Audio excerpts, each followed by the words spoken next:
वृषभ एस्ट्रो के दर्शकों जरा ध्यान से सुनिए। अगर आपको पैसे की जरूरत है, पैसे का फ्लो आपका बुरी तरीके से बिगड़ा हुआ है, आमदनी हो नहीं रही है, काम धंधा व्यापार भी डूबता चला जा रहा है, या फिर किसी प्रकार की फाइनेंशियल क्राइसिस में यानी कर्जे में बुरी तरीके से डूबे हुए हैं, तो एक ऐसा महाशक्तिशाली उपाय है, इसे ध्यान से देख लो, कर लो।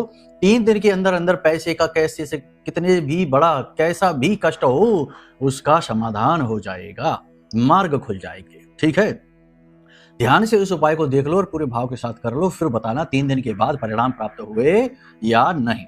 लेकिन इससे पहले सबसे महत्वपूर्ण विषय यह है कि आपके जीवन में ये स्थितियां आई ही क्यों हैं, इसका कारण क्या है।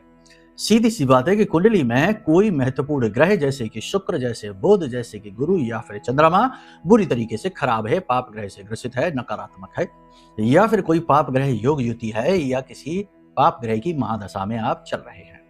तो कुंडली आकलन कराएंगे तो चीजें और गहराई से स्पष्ट होंगी और समाधान सटीक मिलेंगे और 100% रिलीफ मिलेगा। तो कुंडली आकलन कराइए, ये सबसे महत्वपूर्ण निर्णय है, इसे आप करेंगे तो जीवन में उद्धार अवश्य होगा। साथ ही साथ इस उपाय को कर लो, कैसी भी स्थिति हो लाभ तो मिल ही जाएगा। कितने समय तक मिलेगा?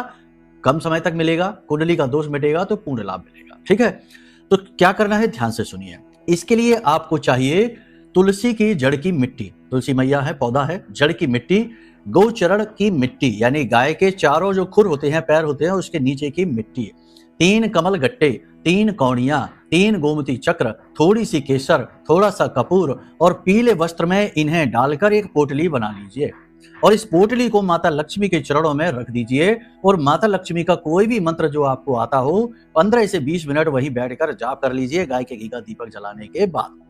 उसके बाद इस पोटली को ले जाकर अपने घर की दक्षिण पूर्व दिशा में, जो कि मनी के फ्लो की दिशा है, शुक्र की दिशा है, गणपति की दिशा है, उस दिशा में जाकर चुपचाप छिपाकर रख दीजिए और इंतजार करिए, तुरंत इसका प्रभाव दिखाई देगा और 3 दिन के अंदर अंदर कैसा भी पैसे का बंधन लगा हो, कैसी भी पैसे की निगेटिविटी हो, सब समाप्त हो जाएगी। जय माई की।